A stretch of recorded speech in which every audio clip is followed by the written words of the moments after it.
വീണ്ടും ഒരു പ്രാവശ്യം കൂടെ ദോഹ ആർട്ടിസി ചർച്ചിൽ വരാനും നിങ്ങൾ ഒരുമിച്ച് സമയം ചെലവഴിക്കാൻ കർത്താവിടെ ആത്മീയത വലിയ സ്വാഗതം ചെയ്യുന്നു.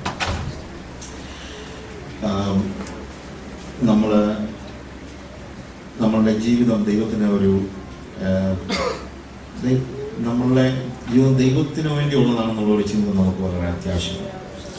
ഞാൻ രാവിലെ സംസാരത്തിൽ പറഞ്ഞൊരു കാര്യമുണ്ട്, അത് പ്രസംഗിക്കാൻ വേണ്ടിയല്ല, പക്ഷെ അതിൻ്റെ ആ ഒരു എനിക്ക് ഒത്തിരി സ്വാധീനിച്ച സങ്കീർത്തനത്തിലെ ഒരു വാക്യമാണ്. ജസ്റ്റ് ആ വേഴ്സ് ഒന്ന് വായിക്കാനായിട്ട് ഞാൻ ആഗ്രഹിക്കുന്നു. സാംസ് ചാപ്റ്റർ 4:3. യഹോവ ഭക്തനെ തനിക്ക് വേർതിരിച്ചിരിക്കുന്നു എന്ന് അറിഞ്ഞു. നമ്മുടെ എല്ലാം ഒരു വലിയ പ്രശ്നം, ദൈവം നമുക്ക് വേണ്ടി എന്നാണ് നമ്മൾ പഠിച്ചു വെച്ചിരിക്കുന്നതായ വലിയ ഒരു യാഥാർത്ഥ്യം. God is for me. അതായത് നമ്മൾ എപ്പോഴും പറയുന്നത്, എൻ്റെ കർത്താവ് എനിക്ക് നല്ലവനായിരുന്നു, എൻ്റെ കർത്താവ് എനിക്ക് എനിക്ക് എനിക്ക്. പക്ഷെ ഇവിടെ തിരിച്ച് ദൈവം പറയുകയാണ്, എന്ത്? നീ എനിക്ക് വേണ്ടി. അവൻ കാര്യങ്ങൾ തിരിഞ്ഞു പറഞ്ഞു വരികയാണ്. യഹോവ ഭക്തനെ തനിക്ക് വേർതിരിച്ചിരിക്കുന്നു എന്ന് അറിയും. നമ്മൾ ചിന്തിച്ചിരിക്കുന്നതെല്ലാം എന്താണ്? ദൈവം എനിക്ക് വേണ്ടിയാണ്. അതുകൊണ്ടാണ് നമ്മളുടെ പ്രാർത്ഥനയും നമ്മുടെ എല്ലാ കാര്യങ്ങളും പറയുമ്പോഴെല്ലാം കർത്താവ് എനിക്ക്, കർത്താവ് എനിക്ക്, കർത്താവ് എനിക്ക്. God is for me. അത് നമ്മളല്ലാതെ വേറെ എന്താ പറയുന്നത്? വേറെ ഒരു കാര്യങ്ങളും നമ്മളോട് പറയുന്നില്ല. പക്ഷേ ദൈവം പറയുന്നു, നീ എനിക്ക് വേണ്ടി എന്താ? അല്ലെങ്കിൽ അതാണ് ഇപ്പം ഞങ്ങൾ പറഞ്ഞ ഒരു കാര്യം എന്താണ്, നമ്മൾ കല്യാണം പെൺപിള്ളേർക്കൊക്കെ കല്യാണം ആലോചിക്കുമ്പം എപ്പോഴും നമ്മൾ കുറച്ചൊക്കെ ആലോചിച്ചൊക്കെ ചെയ്യുന്നത്. ആ വീട്ടിൽ ചെന്ന് കഴിഞ്ഞാൽ വല്ലതും കഴിക്കാനും കുടിക്കാനൊക്കെ ഉള്ള വീടാണോ, അങ്ങനെയൊക്കെ ആലോചിച്ചൊക്കെ ആയിരിക്കും കല്യാണം കഴിപ്പിക്കുന്നത്. പക്ഷെ കല്യാണം കഴിച്ചൊക്കെ ചെന്ന് കഴിഞ്ഞാൽ പിന്നീട് കഴിക്കാനും കുടിക്കാനുള്ള വീടാണോ എന്നുള്ളതൊന്നും ആലോചിക്കുന്നില്ല. ഉണ്ടോ? പിന്നെ അതിനെക്കുറിച്ചുള്ള ചിന്തയൊന്നും നമുക്ക് ഉണ്ടാകാൻ പാടില്ല.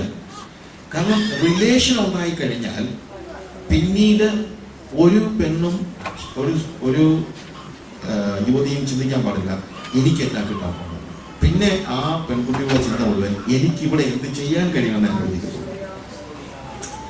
ഇതേപോലെ യേശുവിനെ അറിയുന്നതിന് മുമ്പ് മാത്രമേ നമുക്ക് യേശുവിന്റെ പുറകെ പോയാൽ എന്തോ കിട്ടുമെന്നുള്ളതിനെ കുറിച്ചുള്ള ചോദ്യം ഉണ്ടെങ്കിൽ, അതുണ്ടാകാൻ പാടില്ല. പക്ഷെ മനുഷ്യരല്ലേ, ചിലപ്പം അങ്ങനെയൊക്കെ ചിന്തിച്ചൊക്കെ ആയിരിക്കും നമ്മൾ പലപ്പോഴും. എപ്പോഴും നമ്മളൊക്കെ കർത്താവിൻ്റെ അടുത്തേക്ക് വന്നപ്പോഴത്തേക്ക് എന്തൊക്കെയൊക്കെ എക്സ്പെക്ടേഷനിൽ വന്നിട്ടുള്ള ആളുകളുണ്ടായിരിക്കാം.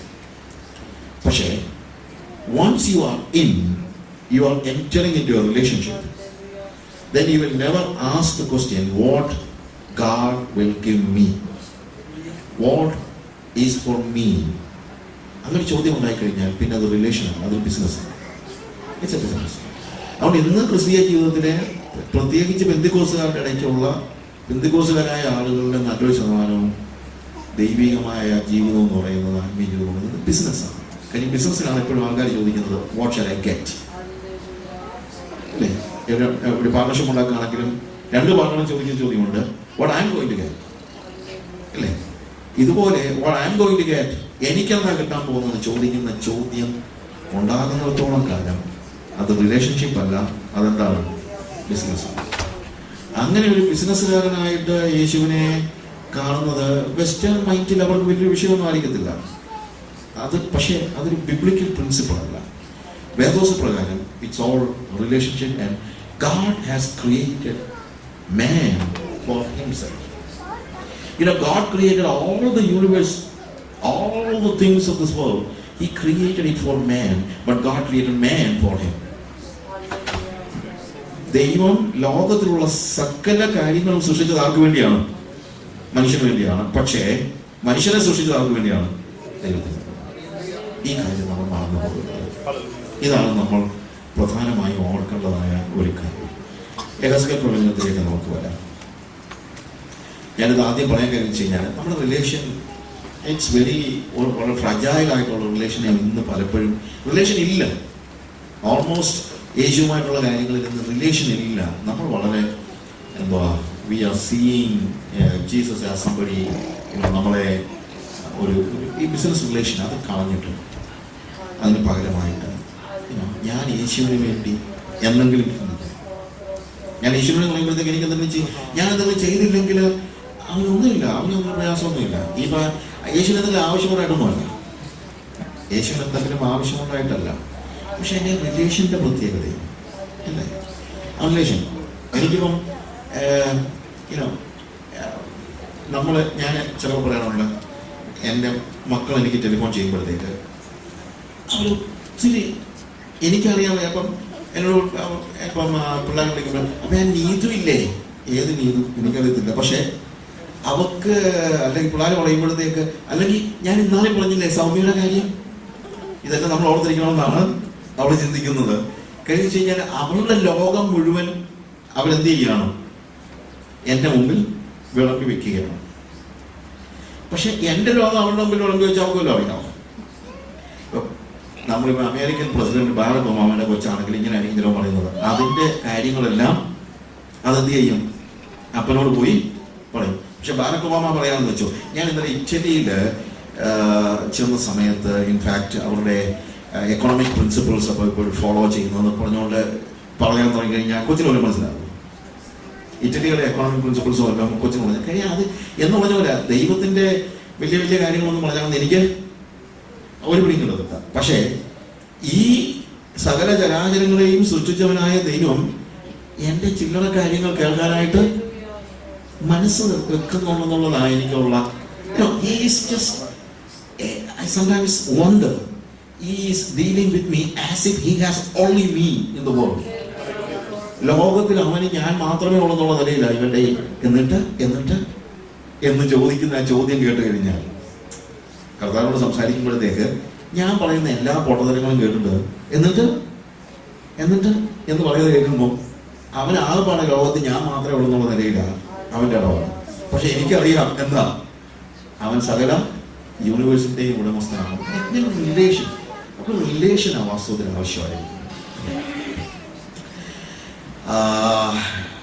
ബുക്ക് ഓഫ് എസെക്കിയേൽ 47, എഹെസ്കേലിന്റെ പുസ്തകം 47-ാം അധ്യായത്തിന്റെ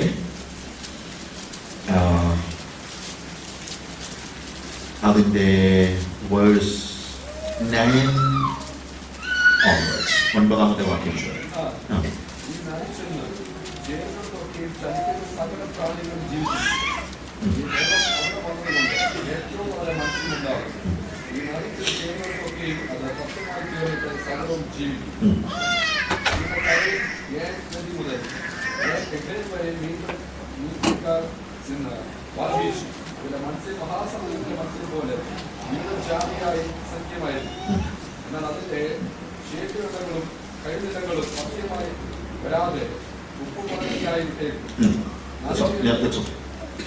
ഒരു വാക്യമാണ് ഞാൻ എംഫസൈസ് ചെയ്യാൻ ഉദ്ദേശിക്കുന്നത്. എന്നാൽ അതിൻ്റെ ചേറ്റുകണ്ടങ്ങളും കുഴിനിലങ്ങളും പത്യമായി വരാതെ ഉപ്പ് പഠനയ്ക്കായി വിട്ടേക്കും. മലയാളം വായിച്ചു കഴിഞ്ഞാൽ അവിടെ എക്സ്പ്ലെയിൻ ചെയ്യും. പലപ്പോഴും അതിനകത്ത് ആവശ്യമുണ്ട്, എക്സ്പ്ലനേഷൻ ആവശ്യമുണ്ട്. ഈ എസെക്കിയേൽ 47 നമ്മൾ പലപ്പോഴും ഒത്തിരി കേൾക്കുന്നുള്ളതാണ് എൻ്റെ ചിന്ത. അല്ലെങ്കിൽ ഏറ്റവും കൂടുതൽ പാട്ടങ്ങൾ കേൾക്കുന്നുണ്ട്. മുട്ടോളം നല്ല അറിവുള്ള പാട്ട് നമുക്ക് നല്ല, നമുക്ക് ഈ പാട്ടൊക്കെ ഉള്ളത് കൊണ്ട് ആ വാസ്തവത്തിൽ ഇപ്പോൾ ആൾക്കാർക്ക് വേദോസവും അല്പമെങ്കിലും എവിടെയെങ്കിലും ഒക്കെ അറിയാവുന്നതാണ്. അല്ലെങ്കിൽ പിന്നെ അതോടില്ലായിരുന്നെങ്കിൽ ഏതാ ഇത് എവിടെയാ എന്തുവാ എന്നുള്ളത് ഒരു പിടിയുള്ളത്. ഈ വേദപുസ്തകത്തിൽ നിന്ന് മനുഷ്യൻ പോയതിനാണ്, അതാണ് വാസ്തവം പറഞ്ഞു കഴിഞ്ഞാൽ ഇന്നുണ്ടായ ഏറ്റവും വലിയ പ്രോബ്ലം എന്ന് പറയുന്നത്. Man has lost his relationship, especially Pentecostals പോലും. ബാക്കിയുള്ളവർക്ക് പോട്ടെ, ഈ പെന്തിക്കോസ്റ്റുകാർക്ക് പോലും വേദോസം എന്താണെന്നുള്ളതിനെ കുറിച്ച് നമ്മുടെ പിള്ളേർക്ക്, ഞാൻ 89 എറണാകുളത്ത് ഒരു വീട്ടിൽ ഒരു പെന്തിക്കോസ്റ്റുകാരൻ ചെറുക്കൻ, അവനോട് ഇങ്ങനെ ശരിക്കും പറഞ്ഞാൽ അവൻ്റെ അപ്പൻ എന്നോട് ഒത്തിരി കരഞ്ഞു പറഞ്ഞാൽ എങ്ങനെയെങ്കിലും ഒന്ന് സംസാരിക്കണം അവനോടൊക്കെ പറഞ്ഞുകൊണ്ട്. അവനെ സംസാരിക്കാൻ കിട്ടണ്ടായിരുന്നു, സംസാരിക്കാൻ കിട്ടിയിട്ട് വേണ്ട സംസാരിക്കാൻ. ഏതാണെങ്കിലും ഒരു പ്രാവശ്യം അവൻ മോട്ടോർ ബൈക്ക് വീൽ ചെയ്തതാ, നേരെ എടുത്തടിച്ച് താഴെ വിടണം. അതുകൊണ്ട് പിന്നെ എണീറ്റ് പോകാൻ വയ്യാത്തത് കൊണ്ട്, അല്ലെങ്കിൽ ഇവനെ നോർമൽ ഏതെങ്കിലും സംസാരിക്കാൻ കിട്ടുന്നതല്ല. അപ്പോൾ മോട്ടോർ ബൈക്ക് വീൽ ചെയ്ത് പോയതാണ്. പക്ഷേ ശരിയായിട്ട് സംഭവം ഹി ഫെൽ ഡൗൺ, ദേഹം എല്ലാം പെയിന്റ് മുഴുവൻ പോയി. കിടക്കുന്ന സമയത്ത് പിന്നെ എന്നോട് സംസാരിക്കാമെന്ന് വെച്ചോണ്ട് ഞാനവിടെ പോയി വർത്തമാനം പറഞ്ഞുകൊണ്ടിരിക്കുന്നു. വർത്തമാനം പറഞ്ഞ കൂട്ടത്തിൽ ഇവനൊരു ചോദ്യം, അപ്പം അങ്കിൾ നോഹയായിരുന്നോ മോശയായിരുന്നോ ആദ്യം ഉണ്ടായിരുന്നേ?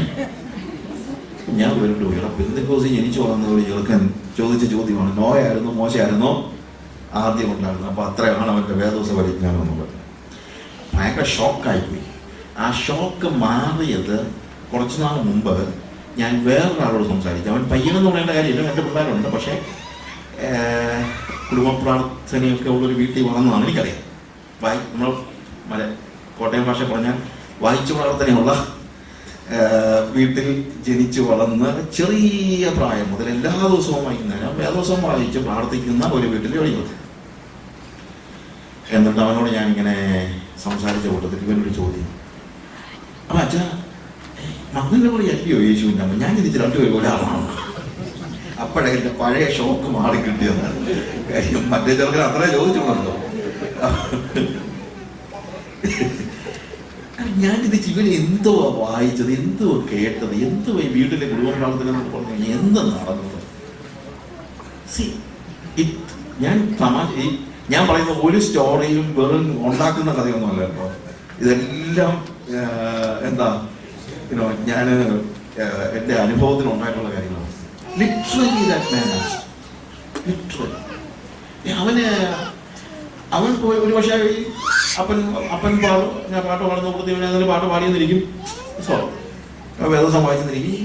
അത് അതിനകത്തൊരു എന്തുവാ, അതിനകത്തല്ല, ഇറ്റ് സംതിങ് ഔട്ട്സൈഡ്. അപ്പനും അമ്മയും ആണെങ്കിലും അത്രയൊക്കെ ചിന്തിച്ച് കാണത്തുള്ളൂ. കാര്യം കെമിസ്ട്രി പഠിക്കാനാണ് പിള്ളേർ കെമിസ്ട്രി പഠിച്ചില്ലെങ്കിൽ നമുക്ക് പ്രശ്നമാണ്, പക്ഷെ വേദോസം പഠിച്ചില്ലെങ്കിൽ നമുക്ക് ഒരു പ്രശ്നമില്ലല്ലോ.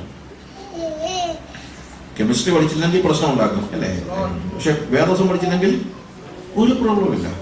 എന്തോന്ന് ലൈഫായത്. എന്താണ് ഞാൻ ചില സമയത്ത് ഈ ആവർത്തന പുസ്തകത്തിലെ കർത്താവ് പറഞ്ഞതായ ഒരു കാര്യം ആവർത്തന പുസ്തകത്തിൽ പറയുന്നത്, എങ്ങനെയാണ് ഈ കുഞ്ഞുങ്ങളെ ഈ കാര്യങ്ങളെ പഠിപ്പിക്കേണ്ടതെന്നുള്ളതിനെ കുറിച്ച് അവിടെ പറഞ്ഞിരിക്കുന്നത്. നീ ഇത് നിന്റെ മക്കളോട് നമ്മളത് അത് അത് ഉപദേശിച്ച് കൊടുക്കണമെന്ന് പറയും.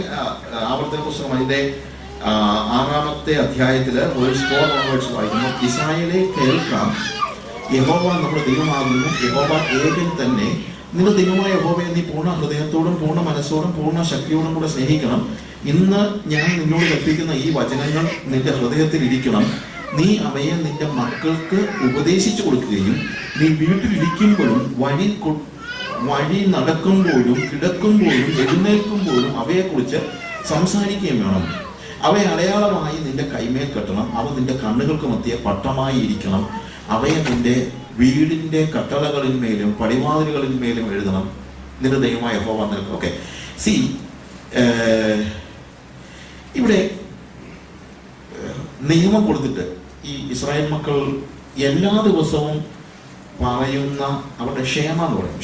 ക്ഷേമ ചൊല്ലിയിട്ടേ ഒരു യഹൂദനെ സംബന്ധിച്ചുള്ള അവൻ്റെ എന്താണ്, നമ്മൾ സന്ധ്യാപ്രാർത്ഥന അല്ലെങ്കിൽ എന്തുവാ കർത്താവിൻ്റെ പ്രാർത്ഥന എന്നൊക്കെ നമ്മൾ സമുദായങ്ങളിൽ പറയുന്നത് പോലെയാണ് അവരുടെ ക്ഷേമ എന്ന് പറയുന്നത്. ക്ഷേമ എന്ന വാക്കിന്റെ അർത്ഥം കേൾക്കുക എന്നാണ്. അത് പറയാൻ കഴിയുന്ന വെച്ച് കഴിഞ്ഞാൽ ഈ ഭാഗമാണ് അവരെ എല്ലായ്പ്പോഴും ചൊല്ലിക്കേൾപ്പിക്കുന്നത്. ഇത് തുടങ്ങുന്നതാണല്ലോ, ഇസ്രായേലെ കേൾക്കാം. ക്ഷേമ എന്നുള്ളതൊരു ഹീബ്രു വാക്ക. ഇസ്രായേലെ കേൾക്കാം എന്നിട്ട് പറയുകയാണ്, യഹോവ നമ്മുടെ ദൈവമാകുന്നു, യഹോവ ഏകൻ തന്നെ. നിന്റെ ദൈവമായ യഹോവയെ നീ പൂർണ്ണ ഹൃദയത്തോടും പൂർണ്ണ മനസ്സോടും പൂർണ്ണ ശക്തിയോടും കൂടെ സ്നേഹിക്കണം. ഇതാണ് അവരുടെ ക്ഷേമ എന്ന് പറയുന്നത്. ഇതെന്ത് ചെയ്യണം? ഞാൻ നിന്നോട് കൽപ്പിക്കുന്ന ഈ വചനങ്ങൾ നിന്റെ ഹൃദയത്തിലിരിക്കണം. നീ അവയെ നിന്റെ മക്കൾക്ക് ഉപദേശിച്ചു കൊടുക്കുകയും, അതായത് ഇത് പറഞ്ഞിട്ട് മതി ബാക്കി ഏത് കാര്യം, ഇത് പറഞ്ഞിട്ട് മതി. ഇന്ന് ഇതെന്ന് പറയുമ്പോഴത്തേക്ക് ഈ ഒരു വാക്യത്തിന്റെ മാത്രമല്ല ഞാൻ പറയുന്നത്. എന്ത് ആ ദൈവികമായ ജ്ഞാനം കുഞ്ഞുങ്ങൾക്ക് പകർന്നു കൊടുത്തിട്ട് മതി വേറെ എന്ത് കാര്യങ്ങളും, അല്ലാതെ വേറെ അത് ആരുടെ ചുമതലയാണ്? അത് മാതാപിതാക്കളുടെ ചുമതലയാണ്. അവിടെ പറയുന്ന ആദ്യത്തെ ഇസ്രായേലെ കേൾക്കാം, യഹോവ നമ്മുടെ ദൈവമാകുന്നു എന്ന് പറയുന്നു. യഹോവ ഏകൻ തന്നെ. അവിടെ പറയുന്നത് we have only one God and that is Yahweh. ഇതാണ് കുഞ്ഞുങ്ങളെ പറഞ്ഞു പഠിപ്പിക്കേണ്ടതായ ഏറ്റവും പ്രധാനപ്പെട്ട കാര്യം. എന്താ അതിൻ്റെ അർത്ഥം? അതിനർത്ഥം കുഞ്ഞുങ്ങളെ കൃഷ്ണനും രാമനും ഒന്നും അല്ല കേട്ടോ, നമ്മുടെ കർത്താവ് ആരാ? യേശുവാ കേട്ടോ എന്ന് പറയണം എന്ന് പറഞ്ഞില്ല. പക്ഷേ അതല്ല ഇവിടുത്തെ അർത്ഥം. ഇവിടുത്തെ അർത്ഥം നമ്മുടെ കുടുംബത്തിന്റെ മോട്ടോ എന്താണ്? ഓരോ കുടുംബത്തിനൊരു മോട്ടോ ഉണ്ടായിരിക്കും. ഓരോ കുടുംബത്തിൽ, എൻ്റെ കുടുംബത്തിൽ ഞാൻ പറഞ്ഞു പഠിപ്പിച്ചിരിക്കുന്ന ഒരു മോട്ടോ ഉണ്ട്. എൻ്റെ കുഞ്ഞുങ്ങളോട് എല്ലായ്പ്പോഴും ഞാൻ ചെറിയ പ്രായം തൊട്ട് പറഞ്ഞു പഠിപ്പിച്ചിരിക്കുന്ന ഒരു കാര്യമുണ്ട്. സോറി വൺ തിങ്, അത് ഞാൻ ദാറ്റ്സ് അവർ പേഴ്സണൽ തിങ്. അതിപ്പോൾ എല്ലാവരും പഠിപ്പിക്കണമെന്നുള്ള അതല്ല അതിനകത്ത് കാര്യം. എൻ്റെ കുടുംബത്തെ, എനിക്കൊരു ലക്ഷ്യമുണ്ട് എൻ്റെ കുടുംബത്തെ കുറിച്ച്, എൻ്റെ കുഞ്ഞുങ്ങളെ കുറിച്ച്. ഞാൻ അവിടെ പറഞ്ഞിരിക്കുന്നത് വി ഫോളോ ജീസസ്. നമ്മൾ യേശുവിനെയാണ് പിന്തുടരുന്നത്. എങ്ങനെയുള്ള Yeshu? Look at the cross. What do we see on the cross? We see a man who lived for others and died for others. അതാണ് എൻ്റെ കുടുംബത്തിൻ്റെ മോട്ടോ. ഞാൻ പറഞ്ഞത് എൻ്റെ കുടുംബത്തിൽ ഞാൻ ചെറിയ പ്രായം മുതൽ കുഞ്ഞുങ്ങളെ പറഞ്ഞു പഠിപ്പിച്ചിട്ടുള്ള ഒരു കാര്യം, യേശുവാണ് മറ്റുള്ളവർക്ക് വേണ്ടി ജീവിക്കുകയും മറ്റുള്ളവർക്ക് വേണ്ടി മരിക്കുകയും ചെയ്ത ഒരു വ്യക്തി. ആ യേശുവാണ് എൻ്റെ യേശു. അല്ലാതെ എൻ്റെ യേശു എന്ന് പറയുന്നത് എന്താ, ആകാശത്ത് നിന്ന് അപ്പം താഴോട്ട് വീഴിച്ച യേശുവും, അല്ലെങ്കിൽ ദേവാലയത്തിൻ്റെ മുകളിൽ നിന്ന് താഴോട്ട് ചാടിയ യേശു ഒന്നും അല്ല എൻ്റെ യേശു. എൻ്റെ യേശു ആ യേശു അല്ല. ഈ കല്ലപ്പമായി തീരാൻ കൽപ്പിച്ചപ്പോൾ അവിടെ മുഴുവൻ അപ്പമാക്കിയ യേശു അല്ല എൻ്റെ യേശു. എൻ്റെ യേശു ഡിഫറൻറ്റ്. അവന് വിശന്നപ്പോൾ അവൻ എന്ത് ചെയ്തില്ല? അവന് വിശന്നപ്പോഴാണല്ലോ പിശാച് പറഞ്ഞത് എന്ത്? കല്ല് അപ്പമായി തീരാൻ കൽപ്പിച്ചത്. പക്ഷെ അവൻ ചെയ്തോ? ഇല്ല. പക്ഷെ മനുഷ്യന് വിശന്നപ്പോഴും മനുഷ്യന് വിശന്നപ്പോൾ അവൻ എന്ത് ചെയ്തു? അവർക്ക് 5 അപ്പം കൊണ്ട് 5000 പേരെ. അതാണ് എൻ്റെ യേശു. എൻ്റെ യേശു വിശന്നപ്പോൾ കല്ല് അപ്പമാക്കിയ യേശു അല്ല. എൻ്റെ യേശു വിശക്കുന്നവൻ അപ്പം കൊടുത്ത യേശുവാണ്. That's my Jesus. ഞാൻ എൻ്റെ കുഞ്ഞുങ്ങൾ പറഞ്ഞു, that is my Jesus. എൻ്റെ യേശുവാണ്. എൻ്റെ യേശു എല്ലാവരും നിന്നെ അംഗീകരിക്കും. നീ ദേവാലയത്തിന്റെ മുകളിൽ നിന്ന് താഴോട്ട് ചാടുമ്പോൾ പാരാഷൂട്ടിൽ ഇങ്ങനെ പറന്ന് താഴോട്ട് ഇറങ്ങിയാൽ എന്തൊരു അത്ഭുതമായിരിക്കും അല്ലേ എന്ന് പറഞ്ഞപ്പോൾ, എന്നാൽ അതൊരു നല്ല കാര്യമാണ്, ഒരു കുറുക്കുവഴിയാണ്, ആളാകാൻ പറ്റിയ കാര്യമാണ്. എല്ലാവരും എന്നെ അറിയുമല്ലോ, ലോകം മുഴുവൻ ഈ അത്ഭുതം പത്രങ്ങളിലെല്ലാം അടിച്ചു വരും എന്ന് പറഞ്ഞ യേശു അല്ല എൻ്റെ Yeshu. My Jesus is different. 5 അപ്പം കൊണ്ട് 5000 പേരെ പോഷിപ്പിച്ചപ്പോൾ എല്ലാവരും കൂടെ അവനെ രാജാവാക്കാനായിട്ട് പരിശ്രമിച്ചു. നിങ്ങൾക്കറിയാമോ, മുമ്പേ പറഞ്ഞാൽ വേദോസം വായിച്ചെങ്കിൽ ഇതൊക്കെ അറിയത്തുള്ളൂ. യോഹന്നാന്റെ സുവിശേഷം 6-ാം അധ്യായത്തിൽ 5 അപ്പം കൊണ്ട് 5000 പേരെ പോഷിപ്പിച്ചപ്പോൾ എല്ലാവരും വിളിച്ച് അവൻ എന്ത് ചെയ്തു? രാജാവാക്കാൻ പരിശ്രമിച്ചു. യേശു എന്ത് ചെയ്തു? വെരി ഗുഡ്, ഇപ്പോഴെങ്കിലും മനസ്സിലായല്ലോ നിങ്ങൾക്ക് എൻ്റെ പിതാവിൻ്റെ ശക്തി എത്രയുണ്ടെന്ന് എന്ന് പറഞ്ഞ യേശു അല്ല. അവനെല്ലാം വിളിച്ചു മലയിലേക്ക് കയറി പോയി. ആ യേശു എൻ്റെ യേശു. എനിക്ക് എൻ്റെ യേശുവിനെ മതി. എനിക്ക് എൻ്റെ യേശു വേദോസത്തിലെ യേശുവാണ്. ആ യേശുവിനെ മതി എനിക്ക്. മറ്റുള്ളവർക്ക് വേണ്ടി ജീവിക്കുകയും മറ്റുള്ളവർക്ക് വേണ്ടി മരിക്കുകയും ചെയ്ത യേശു. സ്വന്തമായ കാര്യങ്ങൾക്ക് വേണ്ടി കാര്യങ്ങൾ ചെയ്യുന്ന യേശുവിനെ അല്ല ഞാൻ ഫോളോ ചെയ്യുന്ന യേശു. വിശന്നപ്പോൾ കല്ല് അപ്പമായി ആക്കി തീർത്ത യേശു അല്ല എൻ്റെ യേശു. മറ്റുള്ളവർക്ക് വിശന്നപ്പോൾ ഭക്ഷണം ഉണ്ടാക്കി കൊടുത്ത യേശു. അവൻ രോഗം ശീലിച്ചവനായിരുന്നെന്നാണ് പറയുന്നത്. പക്ഷെ അവൻ രോഗികളെ സൗഖ്യമാക്കി. അല്ലേ? ആ യേശുവാണ് എൻ്റെ യേശു. ആ യേശുവാണ് വേദോസത്തിലെ യേശു. അവൻ എന്തെല്ലാം അവസരങ്ങളോടെ നമുക്കറിയത്തില്ല, അവൻ എഴുതിയിട്ടില്ല. പക്ഷേ ഐ ആം ക്വൈറ്റ് ഷുവർ യേശു എന്താണെങ്കിലും വളരെ അരോഗ ദൃഢഗാത്രനായി യാതൊരു അസുഖവും ബാധിക്കാതെ അങ്ങനെ എന്തുവാ 6 പാക്ക് മസിൽസുമായിട്ട് നടന്ന യേശുവാണെന്നൊന്നും എൻ്റെ മനസ്സിലില്ല. അങ്ങനെ യേശു അല്ല എൻ്റെ Yeshu. He was a normal person. ഞാനൊരു നോർമൽ പേഴ്സണാണ്. എനിക്ക് അസുഖമുണ്ട്, എനിക്ക് വിശപ്പുണ്ട്, എനിക്ക് ഐ ആം ലൈക്ക് ദാറ്റ്. എനിക്ക് അങ്ങനെയുള്ള യേശുവിനെ മതിയെന്ന്. എനിക്ക് വേറെ യേശുവിനെ ഉണ്ട്. ഈ ഉടസങ്കോട്ടായിസ്. അപ്പോൾ നിങ്ങൾ കുഞ്ഞുങ്ങളെ പറഞ്ഞു പഠിപ്പിക്കണം, ആരാണ് യഹോവ? ഇസ്രായേലെ കേൾക്കാം, യഹോവ ഏകൻ തന്നെ. യഹോവ നമ്മുടെ ദൈവം, അവൻ ദൈവം, യഹോവ നമ്മുടെ ദൈവമാകുന്നു. യഹോവ ഏകൻ തന്നെ. ഇതല്ലാതെ മറ്റൊരു യേശു എൻ്റെ ജീവിതത്തിൽ ഉണ്ടാകാൻ പാടില്ല. മറ്റൊരു ദൈവം ഉണ്ടാകാൻ പാടില്ല തന്നെയല്ല, മറ്റൊരു യേശുവും ഉണ്ടാകാൻ പാടില്ല. ഞാൻ പറഞ്ഞതിന്റെ ഡിഫറൻസ് മനസ്സിലാക്കണം. കാര്യം ഇന്ന് വീടുകളിൽ ഏതെങ്കിലും ഒരു വീട്ടിൽ യേശുവിനെ കുറിച്ച് പറയുന്നെങ്കിൽ അത് തന്നെ ചുരുക്കമാണ്. പറയുന്നെങ്കിലും വേറെ യേശുവിനെയാണ് പിള്ളേർക്ക് പരിചയപ്പെടുത്തി കൊടുക്കുന്നത്. വേദോസത്തിലെ യേശുവിനൊന്നുമല്ല, വേറെ യേശുവിനെ, നമുക്കിഷ്ടമുള്ള യേശുവിനെ. അല്ലേ? ഗൂഗിളിലൊക്കെ നമ്മൾ സെർച്ച് ചെയ്ത് കഴിഞ്ഞാൽ എന്തെല്ലാം തരത്തിലുള്ള യേശുവിനെ കാണാം. ജീസസ് ചുമ്മാ ഒന്ന് കഴിച്ചു എത്രയെല്ലാം തരത്തിലുള്ള ഒരു പിക്ചറൊക്കെ നോക്കിക്കഴിഞ്ഞാൽ ഓരോരുത്തരുടെ മനസ്സിൽ തോന്നുന്ന യേശു, അവൻ വരയ്ക്കുന്ന യേശു, ആ യേശു എല്ലാ വേദോസത്തിലെ യേശു. യഹോവ ഏകൻ തന്നെ, നിന്റെ ദൈവമായ യഹോവയെ നീ പൂർണ്ണ ഹൃദയത്തോടും പൂർണ്ണ മനസ്സോടും പൂർണ്ണ ശക്തിയോടും കൂടെ സ്നേഹിക്കണം. എന്ന് വെച്ച് കഴിഞ്ഞാൽ നമ്മുടെ മുഴുവൻ ശക്തിയും മുഴുവൻ പണവും മുഴുവൻ ആരോഗ്യവും മുഴുവൻ ജീവിതവും ഞാൻ പറഞ്ഞ് മനസ്സിലാക്കണം. ദശാംശമല്ല മുഴുവൻ. ഇവിടെ ദശാംശം കൊടുക്കുന്ന കാര്യം തന്നെ അറിയത്തില്ല എനിക്ക്. ഞാൻ പറഞ്ഞത് നിങ്ങളുടെ പണം ഇല്ലെങ്കിൽ ഞാൻ കർത്താവിനൊക്കെ പറ്റാൻ പോകുന്നു. നിങ്ങൾ അത് കർത്താവ് നമുക്ക് ചെയ്യുന്ന ഒരു ഉപകാരം ചിന്തിച്ചാൽ മതി. നിങ്ങളിപ്പോൾ വടക്കേ ഇന്ത്യയിലുള്ളവർ പൈസ കൊടുത്തില്ലെങ്കിൽ അവർ പട്ടിണി കിടക്കുമെന്ന് വെച്ചൊന്നും നിങ്ങൾ ആരും കൊടുക്കണ്ട. അത് കൊടുക്കാൻ ദൈവം നിങ്ങളെ സഹായിക്കുക. അല്ലെങ്കിൽ ദൈവം നിങ്ങൾക്ക് നിങ്ങളോട് അത് വാങ്ങിക്കുന്നത് ദൈവം കാണിക്കുന്ന ഒരു കാരുണ്യം ഒന്ന് ചിന്തിച്ചാൽ മതി. അല്ലാതെ നിങ്ങളുടെ പൈസ ഇല്ലെങ്കിൽ ദൈവത്തിന്റെ വേല മുഴുവൻ തകർന്നു പോകുന്നു ആരും ചിന്തിക്കണ്ട. പക്ഷേ ദൈവത്തെ സ്നേഹിക്കാൻ എനിക്ക് എന്തൊക്കെ ചെയ്യാൻ കഴിയുമോ അതെല്ലാം ചെയ്യുന്നതാണ് അവിടെയാണ് ഞാൻ എൻ്റെ ഐഡന്റിറ്റി കണ്ടെത്തുന്നത്.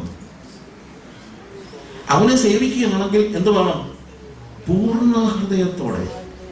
പൂർണ്ണ ഹൃദയത്തോടെ പറഞ്ഞു കഴിഞ്ഞാൽ there should be nothing else, there is no other delight in my life. എനിക്ക് വേറെ ഒന്നിനകത്തും ആനന്ദമില്ല. വേറെ എന്തെങ്കിലും ഒരു കാര്യത്തിൽ ഞാൻ ആനന്ദിക്കാൻ തുടങ്ങിയാൽ I am not loving my God with all my heart. വേറെ എന്തിനെങ്കിലും വേണ്ടി ഞാൻ ജീവിച്ചാൽ I am not loving Lord with all my strength. എന്റെ മുഴുവൻ ശക്തിയോടെയും അല്ലേ, പൂർണ്ണ ഹൃദയത്തോടും പൂർണ്ണ മനസ്സോടും പൂർണ്ണ ശക്തിയോടും. പൂർണ്ണ മനസ്സോടെ എന്ന് പറഞ്ഞു കഴിഞ്ഞാൽ I have no questions. ആ ഒരു ക്വസ്റ്റ്യൻസ് ഇല്ല എനിക്ക്. ദൈവത്തോട് ഒരു ചോദ്യമില്ല, ഒരു ചോദ്യമില്ല. എന്തെങ്കിലും ചോദ്യം ബാക്കി? ചോദ്യം എന്ന് പറയുന്നത് ഞാൻ പറഞ്ഞത്, if I doubt God, I am not serving my God with all my might. Doubt എന്ന് പറഞ്ഞു കഴിഞ്ഞാൽ ദൈവം ഉണ്ടോ ഇല്ലയോ എന്നുള്ള സംശയമൊന്നുമല്ല, അതല്ല. എനിക്ക് കാര്യത്തിൽ ആർക്കും സംശയമില്ല. പക്ഷേ will God take care of me when I am old? How about the education of my children? ദൈവം നോക്കുമോ? അതാണ് പൂർണ്ണ മനസ്സോടെ പറയുമ്പോഴത്തേക്കും അല്ല ചോദ്യങ്ങൾ തുടങ്ങുന്നത്. ചോദ്യങ്ങൾ ചോദിക്കുന്നതാണ്. ദൈവം നോക്കുമോ ആ കാര്യം? ഞാൻ സൂക്ഷിച്ചു വെച്ചില്ലെങ്കിൽ എന്തോ പറ്റും? ഇങ്ങനെയൊക്കെ ചിന്തിക്കുമ്പോഴത്തേക്ക് I am not loving my God with all my heart. ഞാൻ എൻ്റെ ദൈവത്തെ പൂർണ്ണ ഹൃദയത്തോടെ പൂർണ്ണ മനസ്സോടെ പൂർണ്ണ ശക്തിയോടെ എനിക്ക് വേണ്ടി ഒന്നും റിസർവ് ചെയ്യാതെ. അതാണ് വാസ്തവത്തിൽ പൂർണ്ണ ശക്തിയോടെ പറയുന്നത്. എനിക്ക് വേണ്ടി ഒന്നും റിസർവ് ചെയ്യാതെ പൂർണ്ണമായി.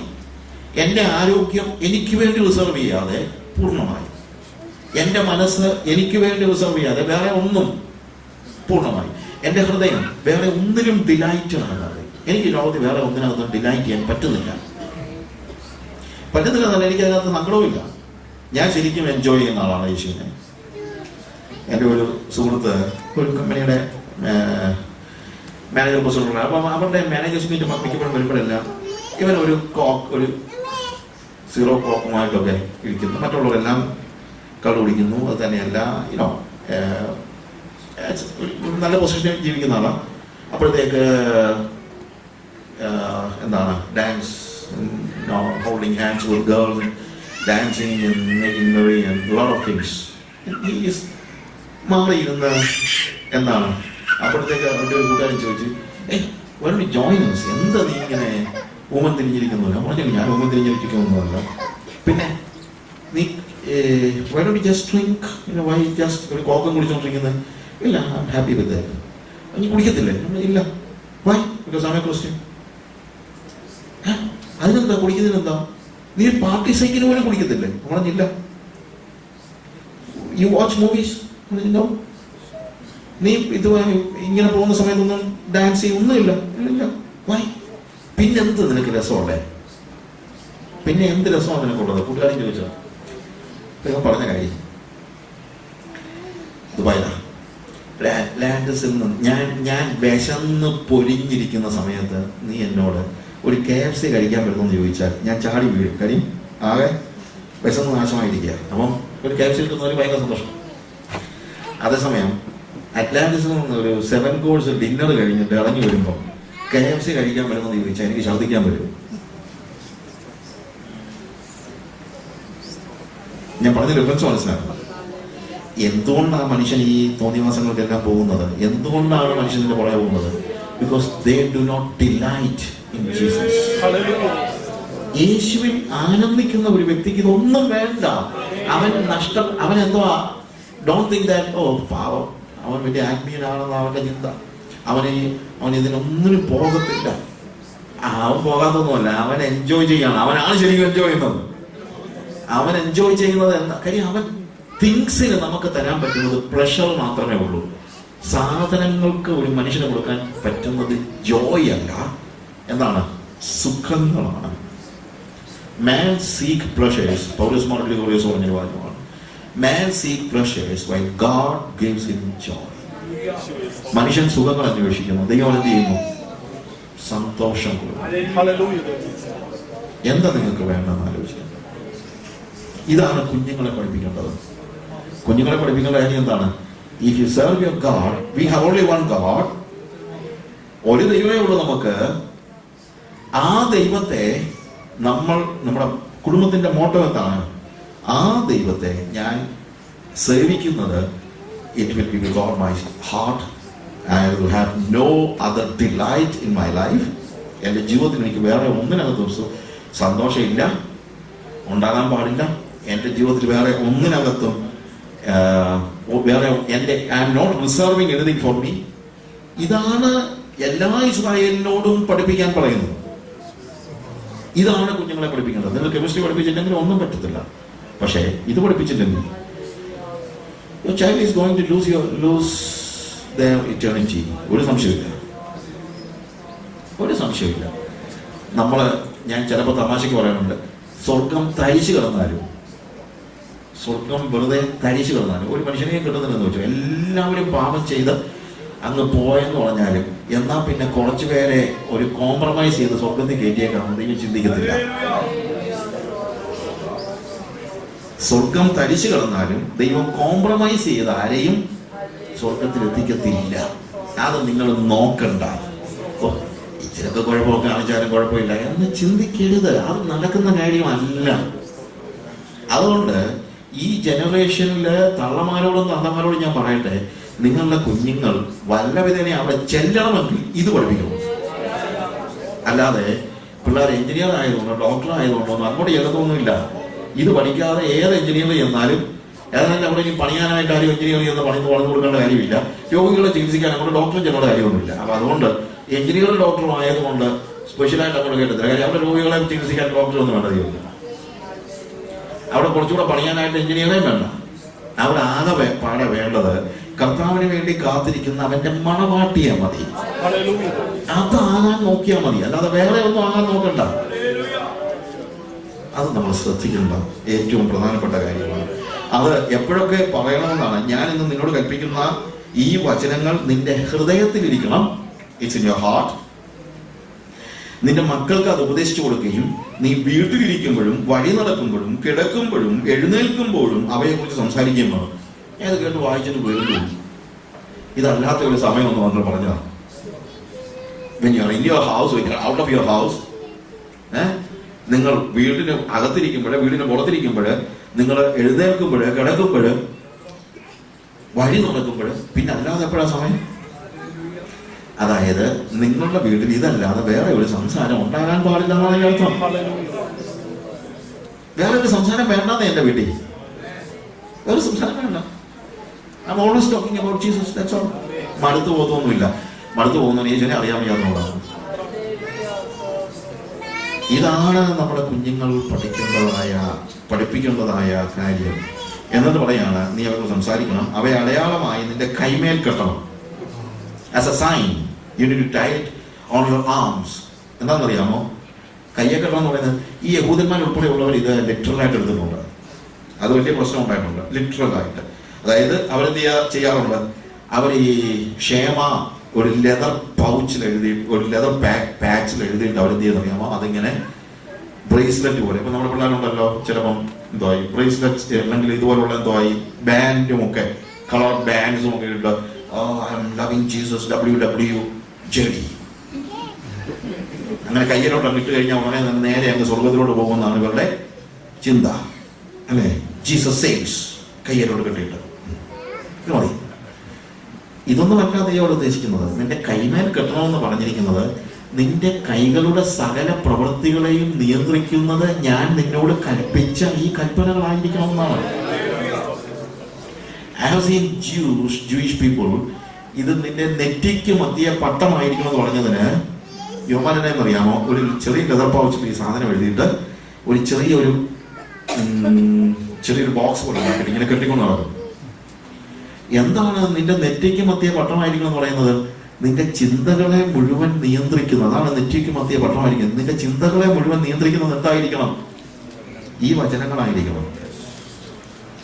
അപ്പൊ എന്റെ ചിന്തകളെയും എന്റെ പ്രവൃത്തികളെയും നിയന്ത്രിക്കുന്നതായിരിക്കണം ദൈവത്തിന്റെ വചനം എന്നാണ് അവിടെ പറയുന്നത്. അല്ലാതെ എന്താ ഇത് നെറ്റിക്ക് കെട്ടിക്കൊണ്ട് നടക്കണമെന്നോ കയ്യെ ബാൻഡിക്കൊണ്ട് നടക്കണമെന്നൊന്നും അല്ല അവിടെ പറയുന്നത്.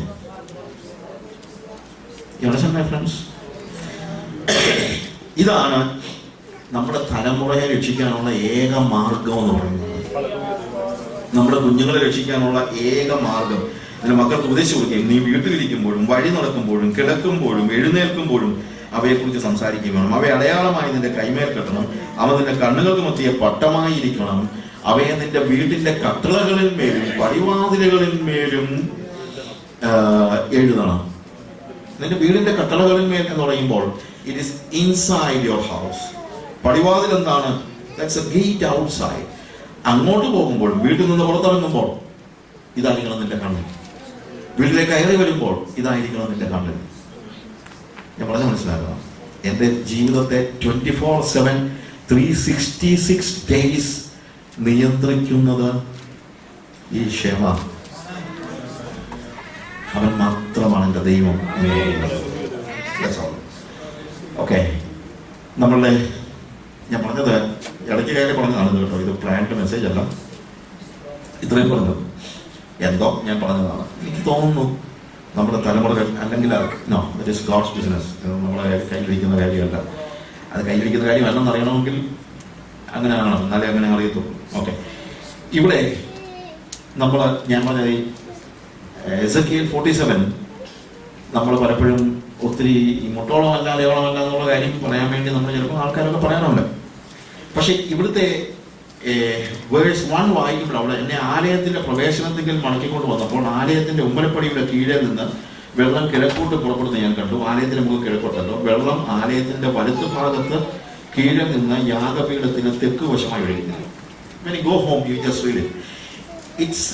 ഈ ഭാഗം പറയുന്നത് ദൈവത്തിന്റെ ആത്മാവിന്റെ പ്രവാഹത്തെ കുറിച്ചാണ്.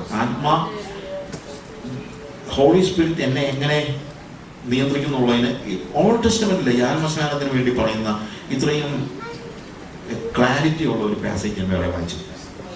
പക്ഷെ അവിടെ പറയുന്ന ആ ഭാഗങ്ങളുടെ ഒരു 1-2 കാര്യങ്ങൾ മാത്രം ഞാൻ എൻ്റെ സമയപരിമിതിക്കകത്ത് നിന്നുള്ള നോക്കി. ഇവിടെ യെഹെസ്കേൽ പ്രവാചകനെ അവൻ എന്നെ ആലയത്തിന്റെ പ്രവേശനത്തിൽ മടക്കിക്കൊണ്ട് വന്നപ്പോൾ എന്ന് പറയുമ്പോഴത്തേക്ക് ഇറ്റ് ഈസ് ഗോഡ്സ് ബിസിനസ്. ഈ വലിയ പോയപ്പോൾ പോയി കണ്ടെന്നുള്ളതല്ല അതിനകത്ത് അർത്ഥം. എന്താ? Everything is done by God. അവനെ ആലയത്തിന്റെ ആ പ്രവേശനത്തിങ്കൽ, അത് ഗേറ്റിലാണ്, പ്രവേശനത്തിങ്കൽ കയറുന്ന സമയം. ഇനി പറയുന്ന നദി എന്ന് പറയുന്നത് നിങ്ങൾക്ക് അറിയാവുന്നതുപോലെ തന്നെ it says about the holy spirit, പരിശുദ്ധാത്മാവിനെ കുറിച്ചാണ് അവിടെ സംസാരിക്കുന്നത്. അപ്പൊ ഈ നദിയുടെ തുടക്കം അല്ലെങ്കിൽ ഈ നദി ആദ്യം കാണുന്നത് എവിടെയാണെന്ന് ചോദിച്ചപ്പോൾ ആലയത്തിന്റെ ഉമ്മരപ്പടിയുടെ കീഴിലെ ഗേറ്റിലാണ്. അതായത് ഹോളി സ്പിരിറ്റ് ഒരു ചർച്ചിന്റെ അകത്ത് കയറി കുറച്ചുനാൾ കഴിഞ്ഞിട്ട് കാണുന്ന ഒരു സാധനമല്ല. From the very beginning of the Christian life, നമ്മുടെ സഭയിലൊക്കെ ഒരാൾ കയറി വന്നു കഴിഞ്ഞാൽ അവൻ ആദ്യം കാണുന്നത് ഹോളി സ്പിരിറ്റ്. ആലയത്തിന്റെ അത് പ്രവേശനത്തിൽ തന്നെ എന്ത് കാണണം? പരിശുദ്ധാത്മാവിനെ കാണണം. ഇന്നത്തെ സഭയിലൊക്കെ ചെന്ന് കഴിഞ്ഞാൽ വല്ലവർക്കും കാണാൻ പറ്റുമോ? അന്യഭാഷ കാണാൻ പറ്റുമായിരിക്കും, പക്ഷേ പരിശുദ്ധാത്മാവിനെ കാണാൻ കഴിയുന്നില്ല. ഞാൻ 39 വർഷം മുമ്പ് ആദ്യമായിട്ടൊരു പെന്തക്കോസ്ത് മീറ്റിംഗ് പോകുന്നത്, 39 years ബാക്ക്. ഞാൻ ആ സഭയിലേക്ക് കയറി കഴിഞ്ഞപ്പോൾ എനിക്ക് മനസ്സിലായ കാര്യമുണ്ട്. മനസ്സിലായ കാര്യം എന്ന് പറഞ്ഞു കഴിഞ്ഞാൽ എനിക്ക് ആരോട് പറയാനൊന്നും പറ്റത്തില്ല, എനിക്കെന്തൊന്നും അറിയത്തില്ല. ഞാൻ പെന്തക്കോസ്തുകാരെന്നാണ് ഞാൻ ചിന്തിച്ച പെന്തക്കോസ്തുകാരും ക്ലബ്ബുകാരും ഒന്നാണ്. കാര്യം ഞങ്ങൾ നാട്ടിൽ പെന്തക്കോസ്തുകാർ ഇല്ലായിരുന്ന സമയത്താണ്, 39 years ബാക്ക്. പെന്തക്കോസ്തുകാരുടെ കാര്യം ഞാൻ കോളേജിൽ പഠിക്കാൻ ചെന്നപ്പോൾ പോലും, കോളേജിൽ പഠിക്കുന്ന സമയത്ത് ഞാൻ പെന്തക്കോസ്തുകാരനാണെന്ന് പറഞ്ഞാൽ അവിടെ പറയാൻ മനസ്സിലായില്ല. അവരെന്നെ ഗോസ്പൽ എന്നാണ് വിളിച്ചുകൊണ്ടിരുന്നത്. കാര്യം പെന്തക്കോസ്ത് എന്ന് പറഞ്ഞിട്ട് അവർ അന്ന് കരിസ്മാറ്റിക് ഒന്നും തുടങ്ങിയിട്ടില്ല. അപ്പോൾ അതുകൊണ്ട് പെന്തക്കോസ്ത് എന്ന വാക്ക് പറഞ്ഞിട്ടുള്ള അവർക്ക് മനസ്സിലായില്ല. അവരോട് ഇവൻ ഗോസ്പലാണ്, അങ്ങനെ എന്നെ വിളിച്ചോണ്ടിരുന്നത്. ഗോസ്പൽ അവരുടെ ഗോസ്പൽ പോകുന്നു. എനിക്ക് സന്തോഷം ഇപ്പം ഓർക്കുമ്പോൾ. പക്ഷെ ഞാൻ പറഞ്ഞു വെച്ച് കഴിഞ്ഞാൽ അങ്ങനെ ഒരു കാലഘട്ടത്തിലാണ് ഞാൻ വിശ്വാസത്തിലേക്ക് വരുന്നത്. പക്ഷെ ആ ചർച്ചിലേക്ക് ഞാൻ ആദ്യം കയറി കഴിഞ്ഞപ്പോൾ എനിക്ക് മനസ്സിലായ കാര്യം, ഗോഡ് ഈസ് ഹിയർ. എന്നിട്ട് ഞാൻ മനസ്സിലാക്കി എനിക്കിവിടെ ഇരിക്കാൻ പറ്റത്തില്ല. കാര്യം എനിക്ക് ഞാൻ ആരാണെന്നുള്ളത് അറിയാമല്ലോ. അപ്പൊ അതുകൊണ്ട് I felt I M sitting there, I M misfit. എനിക്ക് യോജിക്കുന്ന സ്ഥലമല്ല ഇതൊന്നും എനിക്ക് മനസ്സിലാക്കി. I went outside. ഞാൻ ശരിക്കും സഭയ്ക്കകത്തോട്ട് കടക്കാൻ കഴിയാതെ പുറത്തിറങ്ങി ഐ സ്റ്റാർട്ടഡ് ക്രൈയിങ്. കുറെ നേരം കരഞ്ഞു. രാത്രിയായിരുന്നു, ആരും കണ്ടില്ല. കണ്ണൊക്കെ തുറച്ച് വെച്ച് തിരിച്ചു കയറി ചെന്നപ്പം എൻ്റെ കൂടെ പഠിച്ചുകൊണ്ടിരിക്കുന്ന ഒരാളുണ്ടായിരുന്നു. അവൻ ചോദിച്ചു, നീ കരഞ്ഞു? ഇല്ല. പക്ഷെ സത്യമതല്ല, വാസ് ലിറ്ററലി ക്രൈയിങ്. ഞാൻ പലപ്പോഴും ആലോചിച്ചു, ഇതാ ഒരു സഭയിൽ ഉണ്ടാകേണ്ടത്. ഒരു സഭയിൽ നിന്ന് ദൈവം പ്രതീക്ഷിക്കുന്നത് എന്നെ പോലെ പാപിയായ ഒരാൾ കയറി വരുമ്പോൾ അതിനകത്ത് കയറാൻ പറ്റാതിരിക്കുന്നതാണ്. പക്ഷെ ഇന്ന് ഏത് സഭയിലും ആർക്കും കയറി ചെല്ലാം. ഞാൻ പറഞ്ഞത് സഭാ ഹോളിനകത്തേക്ക് കയറുന്നതിനെ കുറിച്ചല്ല ഞാൻ പറഞ്ഞത്. സഭാ ഹോളിനകത്തേക്ക് ആർക്കും വേണമെങ്കിൽ കയറില്ല. പക്ഷെ സഭയിലേക്ക് കയറണമെങ്കിൽ എല്ലാവർക്കും കയറാൻ പാടില്ല. ഞാൻ പറഞ്ഞ മനസ്സിലാക്കണം. സഭാ ഹോളിനകത്തേക്ക് ആർക്കും വരാം. കാര്യം ഇത് സഭാ ഹോളിനകത്തേക്ക്. പക്ഷേ സഭയിലേക്ക് കടക്കണമെങ്കിൽ വിശുദ്ധനായ ഒരു വ്യക്തിക്ക് മാത്രമേ സഭയിലേക്ക് കടക്കാൻ പറ്റുള്ളൂ. അല്ലാത്ത ഒരു സഭയിൽ കടക്കുന്നതാണ് ഈ പ്രശ്നം മുഴുവൻ. സഭാ ഹോളിൽ വ്യത്യാസമുണ്ട്. തൂർത്തുപുത്രന്റെ ചരിത്രം നമുക്കറിയാമല്ലോ. അവൻ വഴിയുന്ന പന്നിയുടെ കൂടെ കിടന്നിട്ട് കയറി വന്നപ്പോൾ അപ്പൻ ഓടിച്ചെന്ന് കെട്ടിപ്പിടിക്കാൻ ചെന്നപ്പം ഈ പന്നിയുടെ നാറ്റമെല്ലാം അറിഞ്ഞിട്ട് അവൻ പറഞ്ഞില്ല, എന്താണ് നാളെന്നല്ലോ, ഇവൻ മാറി നിന്നിട്ട് പോയി കുടിച്ചോ, ഞാൻ നിനക്ക് ഉമ്മ തരണ്ടെന്നൊന്നും പറഞ്ഞൊന്നുമില്ല. കെട്ടിപ്പിടിച്ചു. ഇതേപോലെ തന്നെ ഏത് പാപിയെയും ദൈവം എന്ത് ചെയ്യുന്നുണ്ട്? സ്വീകരിക്കുന്നുണ്ട്. ഏത് പാപിയെയും കടത്താൻ സ്വീകരിക്കും. പക്ഷേ പാപിയെ സ്വീകരിച്ചത് വീടിനെ പുറത്ത് വെച്ചാണ്. അത് മനസ്സിലാക്കണം. വീടിനകത്തേക്ക് കയറുന്നതിന് മുമ്പ് എന്ത് പറഞ്ഞു? വീട്ടുകാരെ വിളിച്ച്, അവന്റെ ജോലിക്കാരെ വിളിച്ച് പറഞ്ഞു, ഇവനെ കുളിപ്പിച്ച് പുതിയ ഡ്രസ്സ് കൊടുത്ത്, പുതിയ മോതിരം കൊടുത്ത്, പുതിയ ചെരുപ്പ് കൊടുത്ത് അവനെ ട്രാൻസ്ഫോം ചെയ്തിട്ടാണ് അകത്ത് കയറ്റി. ഇതാണ് സഭാവോളും സഭയും തമ്മിലുള്ള വ്യത്യാസം. സഭാവോളിൽ ആർക്കും വരും. പക്ഷെ സഭയിലേക്ക് കയറണമെങ്കിൽ പന്നിക്കൂട്ടി കിടന്ന റാക്സും കൊണ്ട് അതിനകത്ത് കയറാൻ പറ്റുന്നത്. അത് ഡിഫറെന്റ് ആണ്. ഇത് ആലയത്തിന്റെ വാതിൽക്കൽ വന്നപ്പോൾ തന്നെ ആത്മനദിയുടെ കാഴ്ചയാണ് ഇവർ കാണുന്നത്. നമ്മുടെ സഭയുടെ വാതിൽക്കൽ വന്നാൽ പരിശുദ്ധാത്മാവിന്റെ വിശുദ്ധി നമുക്ക് കാണാൻ കഴിയുന്നുണ്ടോ? പുറത്തുനിന്ന് ഒരാൾ വരുമ്പോ ഇല്ലെങ്കിൽ നമ്മുടെ സഭ നമ്മളൊന്ന് റീതിങ്ക് ചെയ്യണം, whether it is a true church or not. അല്ലെങ്കിൽ നമ്മുടെ സഭയ്ക്ക് പറ്റിയ പാളിച്ച എന്താണെന്നുള്ളതിനെ കുറിച്ച് ആലോചിക്കണം. എന്നാൽ വാതിൽക്കൽ കൊണ്ട് നിൽക്കുകയല്ല, അകത്തോട്ട് കയറിയപ്പോൾ അവൻ വടക്കോട്ടുള്ള ഗോപുരത്തിൽ കൂടി എന്നെ കൊണ്ടുചെന്ന് പുറത്തെ വഴിയായി കിഴക്കോട്ട് ദർശനമുള്ള ഗോപുരത്തിൽ കൂടി പുറത്തെ ഗോപുരത്തിലേക്ക് ചുറ്റി നടത്തി കൊണ്ടുപോയി. വെള്ളം വലത്തു ഭാഗത്തോട് ഒഴുകുന്നു ഞങ്ങൾ. ദാറ്റ് മീൻസ് വാതിൽക്കൽ മാത്രമല്ല, ഓൾട്ടറിനും എല്ലായിടത്തും കൂടി ഇങ്ങനെ ഒഴുകി നടക്കുന്ന ഒരു നദി. സഭയുടെ എല്ലാ മണ്ഡലങ്ങളിലും വ്യാപരിക്കുന്നത് പരിശുദ്ധാത്മാവായിരിക്കണം, അല്ലാതെ ഭരണഘടനയല്ല.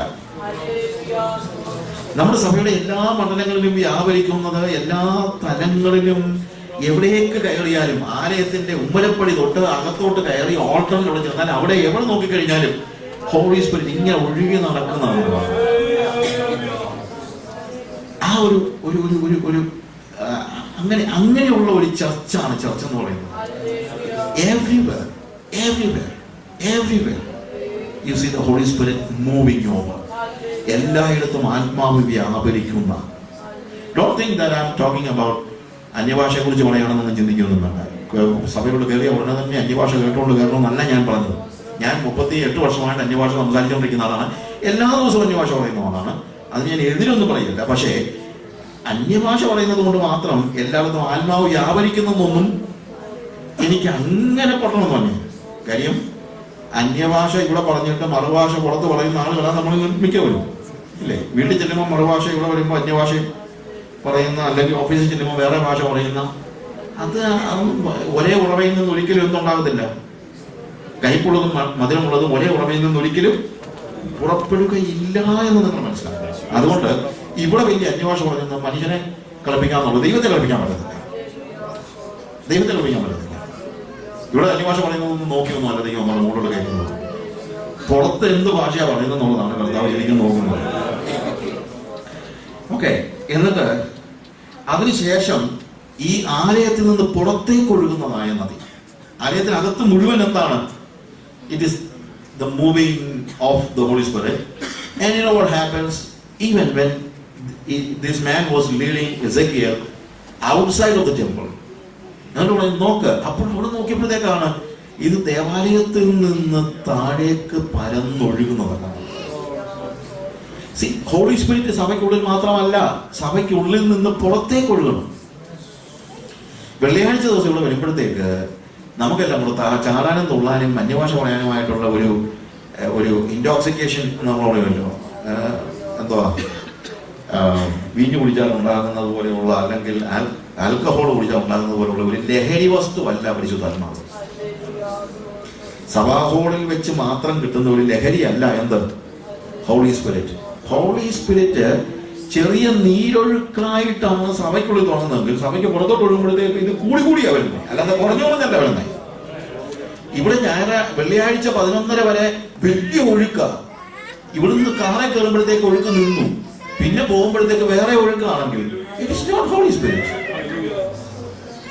പരിശുദ്ധാത്മാവ് എന്താണ്? ഇവിടെ ചെറിയ നീരൊഴുക്കാണെങ്കിൽ, അല്ലെ, ഇവിടെ കാണുന്നില്ല നീരൊഴുക്കാണ്, പക്ഷെ പുറത്തോട്ട് ഒഴുകുമ്പോഴത്തേക്ക് it is a great flow of water.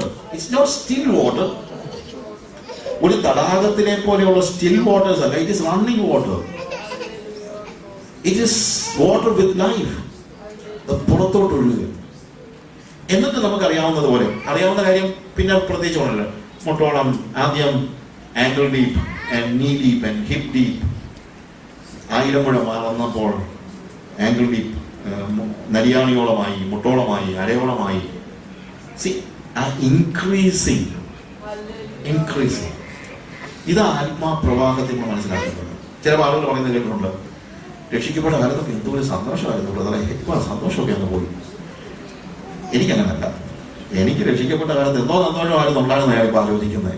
കാര്യം ഇപ്പൊ ഞാൻ അനുഭവിക്കുന്ന ആത്മാവിലെ സന്തോഷമായിട്ട് തട്ടിച്ചു നോക്കിക്കഴിഞ്ഞാൽ അന്ന് ഞാൻ സന്തോഷം അനുഭവിച്ചിരുന്നൊന്നുമല്ല. It was always increasing. It's always increasing. അല്ലേ?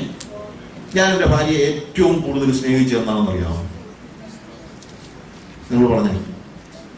ഞാൻ പറയാം. ഇന്ന് കാര്യം എന്നാ? It was increasing. 25 വർഷവും ഞാൻ കല്യാണം കഴിഞ്ഞ ദിവസമൊന്നും അല്ല, അന്നത്തെ മധുവിധ കാലത്തൊന്നും അല്ല ഞാൻ അവളെ ഏറ്റവും കൂടുതൽ സ്നേഹിച്ചത്. ഞാൻ അവളെ ഏറ്റവും കൂടുതൽ സ്നേഹിച്ചത് ഇന്നാണ്. This is the day. Because it's always increasing. ഇതേപോലെ തന്നെയാണ് ഞാൻ യേശു കർത്താവിനെ സ്വീകരിച്ച ദിവസം ഞാൻ സന്തോഷമുള്ളവനായിരുന്നു. പക്ഷേ ഞാൻ യേശുവിനെ ഏറ്റവും കൂടുതൽ സ്നേഹിക്കുന്നത് ഇന്നാണ്. It is increasing. വെള്ളം ഇങ്ങനെ ഉയർന്നു വരുന്നത് പോലെ ഞാൻ പലപ്പോഴും ആളുകൾ പറയുന്നത് കേട്ടിട്ടുണ്ട്, അല്ലേ? നമ്മളെല്ലാം പറയുന്നതാണ്, രക്ഷിക്കപ്പെട്ട കാലത്ത് എന്തോ സന്തോഷമായിരുന്നു. അത് പോയെങ്കിൽ അതിന്റെ അർത്ഥം നിങ്ങളുടെ relation നഷ്ടപ്പെട്ടെന്നാണ്. We need to see that it is always, bubbling, increasing. വെള്ളം ഇങ്ങനെ ഉയർന്നു പോകുന്നത് പോലെ ആത്മാവിൽ കർത്താവിനെ അറിയുമ്പോൾ നമുക്കുണ്ടാകുന്ന സന്തോഷത്തിന്റെ വ്യാപ്തി.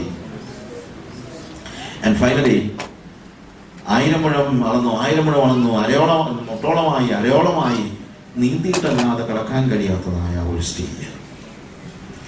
ഇതിന്റെ ഡിഫറൻസ് എന്താണ്? ഇതിന്റെ ഡിഫറൻസ് ആണ് ശരിക്കും ആത്മസ്നാനത്തെ കുറിച്ചുള്ള ഏറ്റവും കൃത്യമായ ടീച്ചിങ്. എന്താണ് ഇതിന്റെ ഡിഫറൻസ്? ഈ 3 അളവ് 3000 ക്യൂബിറ്റ്സ്, 3000 ക്യൂബിറ്റ്സ് അളന്നതിന് ശേഷമാണ് എന്ത് സംഭവിക്കുന്നത്? നീന്തിട്ടല്ലാതെ കടക്കാൻ കഴിയാത്ത. ആദ്യം നരിയാണിയോളം ആംഗിൾ ഡീപ്പാണ്.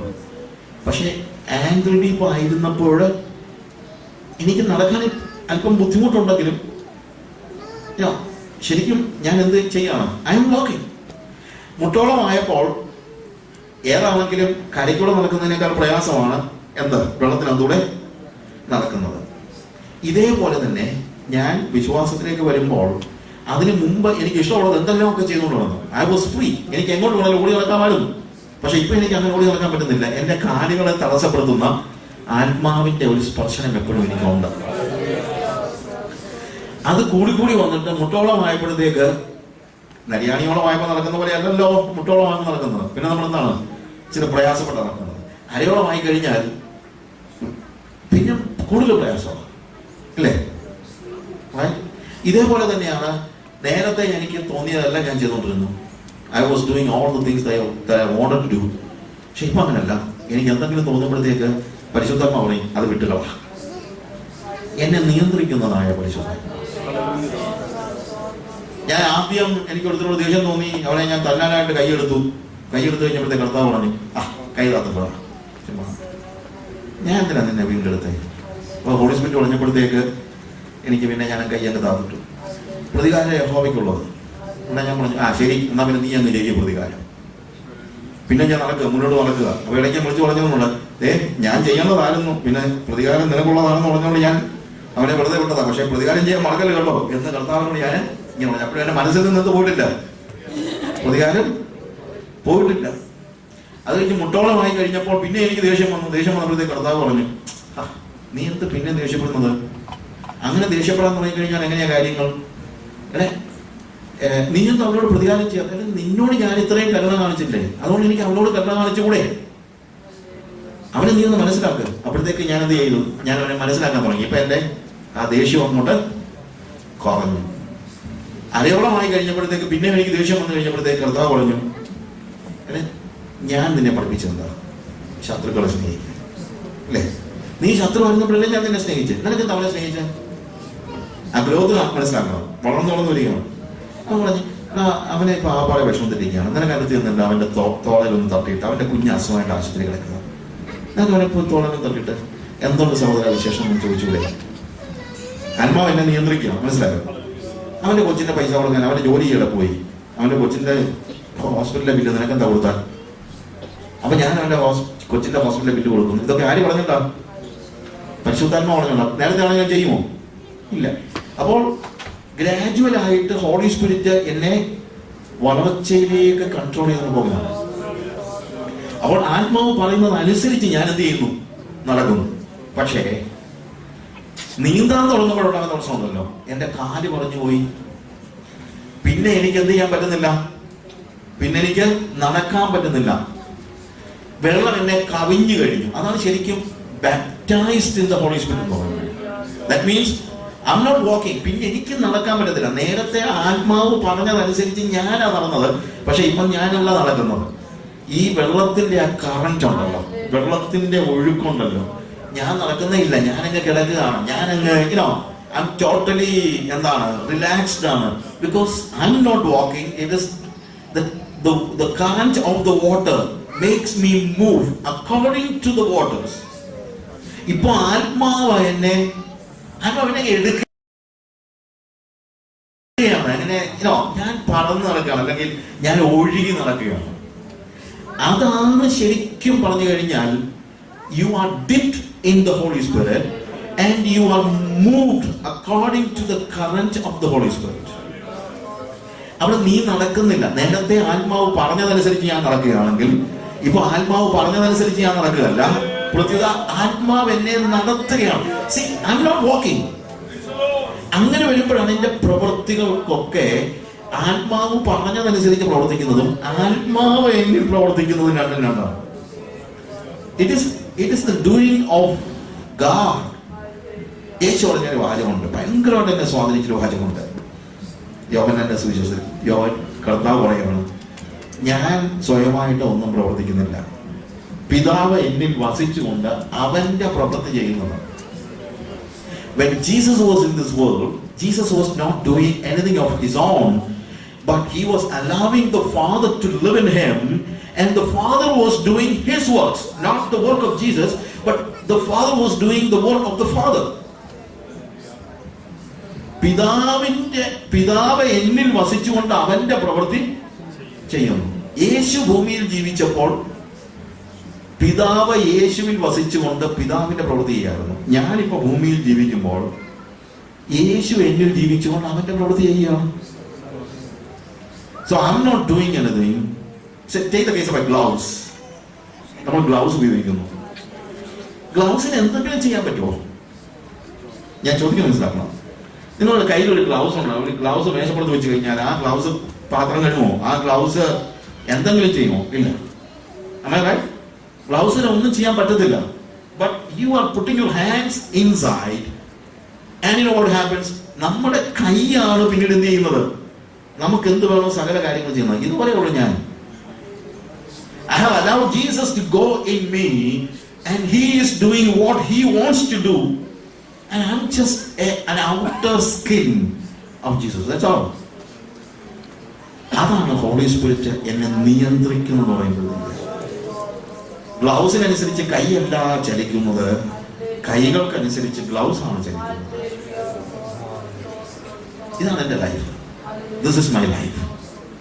ഇനി ഫൈനലി ഏറ്റവും ഒടുവിലായിട്ട് ഈ ആത്മനിയന്ത്രിതനായ വ്യക്തിയോട് കർത്താവ് ഇതെല്ലാം കാണിച്ചിട്ട് പറഞ്ഞു, നമുക്ക് ഈ വെള്ളം ചെല്ലുന്നിടത്തെല്ലാം ഇത് ഇവിടെ നിന്ന് ഒഴുകി അറബായിൽ, അറബ നമ്മൾ ഉദ്ദേശിച്ചിരിക്കുന്നത് നമുക്ക് അറേബ്യ എന്നുള്ളതല്ല, ശരിക്കും പറഞ്ഞു കഴിഞ്ഞാൽ ഡെസേർട്സ് എന്നാണ്. Maybe it says about ജെറുസലേമിൽ നിന്ന് താഴോട്ട് ഒഴുകുമ്പോഴത്തേക്ക് ഡെസേർട്ട് ആണ്. Finally it comes to the Red Sea. ലോകത്തിലെ ഏറ്റവും സോൾട്ടി വാട്ടർ ആണ് ഇത്, റെഡ് സീ. എന്നാൽ അവിടെ കാണുന്ന ഒരു കാര്യം എന്താണെന്ന് വെച്ച് കഴിഞ്ഞാൽ സ്വാഭാവികതയിൽ നിന്ന് നേരെ ഓപ്പോസിറ്റ് ആയിട്ടുള്ള ഒരു കാര്യമാണ്. നമ്മളെല്ലാം അറിയാം, നദികൾ ഒഴുകി ഏറ്റവും ഒടുവിൽ എവിടെയാ ചെല്ലുന്നത്? എവിടെയാ പോകുന്നത്? സമുദ്രത്തിലാണ് പോകുന്നത്. സമുദ്രത്തിൽ ചെല്ലുമ്പോൾ നദി എന്ന് പറയുന്നത് ശരിക്കും പറഞ്ഞാൽ പ്യുവർ ഫ്രഷ് വാട്ടർ ആണ്, അല്ലേ? ആ ഫ്രഷ് വാട്ടർ കടലിൽ ചെന്ന് കഴിയുമ്പോൾ എന്താ സംഭവിക്കുന്നത്? ഈ നദിയിലെ വെള്ളം പോലും എന്തായി പോകും? ഉപ്പുവെള്ളമായി പോകും, ഇല്ലേ? പക്ഷെ ആത്മനദിയുടെ വ്യത്യാസം എന്നറിയാമോ? അവിടെയാണ് നമ്മൾ വായിക്കുന്ന ഏറ്റവും പ്രധാനപ്പെട്ട കാര്യം. ഈ വെള്ളം കിഴക്കൻ ഗലീലയിൽ വേഴ്സ് 8 പുറപ്പെട്ട അരാബയിലേക്ക് ഒഴുകി കടലിൽ വീഴുന്നു. ഒഴുകിച്ചെന്ന് വെള്ളം കടലിൽ വീണിട്ട് അതിലെ വെള്ളം പഥ്യമായി തീരുന്നു. It's just contrary to the normal natural way. സാധാരണയുടെ നേരെ ഓപ്പോസിറ്റാണ് നടക്കുന്നത്. സാധാരണ എന്ത് ചെയ്യും? സാധാരണ നദിയിലെ വെള്ളം കടലിൽ ചെല്ലുമ്പോൾ ഈ നദിയിലെ വെള്ളം ഉപ്പാകുകയാണ്. പക്ഷെ ഇവിടെ നദിയിലെ വെള്ളം കടലിൽ ചെല്ലുമ്പോൾ കടലിലെ വെള്ളം ഫ്രഷ് വാട്ടർ ആവുകയാണ്. ഇതാണ് ആത്മാവിന്റെ പ്രത്യേകത. യേശുവിന്റെ പ്രത്യേകത ഏതാണ്? പണ്ട് നമുക്കറിയാമല്ലോ, അയ്യപ്പനെ ഒരു സ്ത്രീ തൊട്ടു, അയ്യപ്പൻ അശുദ്ധനായി പോയി. പക്ഷെ യേശു ഒരു സ്ത്രീയെ തൊട്ടു, ആ സ്ത്രീ വിശുദ്ധയായി തീർന്നു. ആത്മാവ്. ഞാൻ പലപ്പോഴും ആലോചിക്കുമ്പം ഈ കുഞ്ഞുങ്ങളൊക്കെ ഓരോ സ്ഥലങ്ങളിൽ പഠിക്കാനൊക്കെ പോകുമ്പോഴെല്ലാം ഭയങ്കര പേടിയാണ് ശരിക്കും പറഞ്ഞു കഴിഞ്ഞാൽ. മുംബൈയിലോ ബാംഗ്ലൂരിലോ അല്ലെങ്കിൽ ലണ്ടനിലോ എവിടെയെങ്കിലും ആയിക്കോട്ടെ, ഒരു നോർമൽ വേയിൽ നിങ്ങളുടെ കുഞ്ഞ് ആത്മനിയന്ത്രിതയായ ഒരു കുഞ്ഞല്ല എങ്കിൽ നിങ്ങളുടെ കുഞ്ഞ് അവനെ പോലെ ആവുകയാണ്. അതിന് ഒരു സംശയം വേണ്ട. ആത്മാവില്ലാത്ത ഒരു കൊച്ചിനെ ബാംഗ്ലൂരിൽ വിട്ടാലും ലണ്ടനിൽ വിട്ടാലും ബർമിംഗ്ഹാമിൽ വിട്ടാലും നിങ്ങളുടെ കൊച്ചു അവരെ പോലെ ആവും. അതാണ് നോർമൽ വേ. പക്ഷേ ആത്മനിയന്ത്രിതയാണ് നിങ്ങളുടെ കുഞ്ഞെങ്കിൽ നിങ്ങളുടെ കുഞ്ഞ് അവിടെ ചെന്ന് അവരെ നിങ്ങളുടെ കുഞ്ഞിനെ പോലെയാക്കും. അതാണ് ഇൻഫ്ലുവൻസ്, അതാണ് ആത്മാവിന്റെ ഇൻഫ്ലുവൻസ്. എന്തുകൊണ്ടാണ് നമ്മുടെ കുഞ്ഞുങ്ങളൊക്കെ അത് വളരെ കുറ്റമല്ല. കാര്യം ഈ പിള്ളേർക്ക് ആത്മശക്തി ഇല്ലെങ്കിൽ ഇവരെങ്ങനെയാ ബാംഗ്ലൂർ പോയി താമസിക്കുന്നത്? ഈ പിള്ളേർക്ക് ആത്മശക്തി ഇല്ലെങ്കിൽ ഇവരെങ്ങനെയാണ് ബർമിംഗ്ഹാമിൽ പോയി താമസിക്കുന്നത്? ആത്മശക്തി ഇല്ലാതെ ഈ പിള്ളേർ എന്തോ ചെയ്യും? അവർക്ക് അവിടെ പിടിച്ചിരിക്കാൻ പറ്റത്തില്ല. അവരുടെ ഉപ്പുവെള്ളം ആകത്തേ ഉള്ളൂ. പക്ഷേ ആത്മനിയന്ത്രിതരാണ് നിങ്ങളുടെ കുഞ്ഞുങ്ങളെങ്കിൽ ഐ ആം ഷുവർ ഇവര് ചെന്ന് അവരെ കൂടെ ആത്മനിയന്ത്രിതരാക്കുന്നത് നിങ്ങൾക്ക് കാണാൻ പറ്റും. അതിന് നിങ്ങളുടെ കുഞ്ഞുങ്ങൾ ഇവിടെ ആത്മനിയന്ത്രിതരായി ജീവിക്കണം. ഇല്ലെങ്കിൽ നിങ്ങളുടെ കുഞ്ഞ് നഷ്ടപ്പെടാൻ പോവുകയാണ്. നിങ്ങളുടെ കുഞ്ഞ് നഷ്ടപ്പെടാൻ പോവുകയാണ്. ഹല്ലേലൂയ. അതുകൊണ്ടാണ് ഞാൻ പറഞ്ഞത് നമ്മുടെ ലൈഫിന്റെ ഡിഫറൻസ്. ഇനി ഫൈനലി ഞാൻ പറഞ്ഞ വാക്യം കൂടെ ഒരു അതായത് ഇത് ചെല്ലുന്ന സ്ഥലങ്ങളിലെല്ലാം എന്താണ്, ചലിക്കുന്ന എല്ലാ പ്രാണികളും ജീവിക്കും. അതാണ് ആത്മാവിന്റെ പ്രത്യേകത. എവിടെ ചെന്ന് കഴിഞ്ഞാൽ അത് ലൈഫ് കൊടുക്കുകയാണ്. Life, it gives life. Holy സ്പിരിറ്റിന്റെ പ്രത്യേകത ലൈഫ്. ഹല്ലേലൂയ. ആ ലൈഫ് കൊടുക്കാനാണ് കർത്താവ് വന്നതും. ഫൈനലി ലെറ്റ് മീ സേ, അങ്ങനെ ചെല്ലുന്ന സ്ഥലങ്ങളിലെല്ലാം ധാരാളം മത്സ്യം ഉണ്ടാകും, അവിടെ ജീവൻ ഉണ്ടാകും, എല്ലാം ഉണ്ടാകും. വേഴ്സ് 11, എന്നാൽ അതിലെ ചേറ്റുകണ്ടങ്ങളും കുഴിനിലങ്ങളും പത്യമായി വരാതെ ഉപ്പ് പഠനയ്ക്കായി വിട്ടേക്കും. The miry places thereof and the marshes thereof shall not be healed, they shall be given up to salt. എന്താണ് ഈ മാർഷിലാൻഡ് എന്ന് പറയുന്നത്?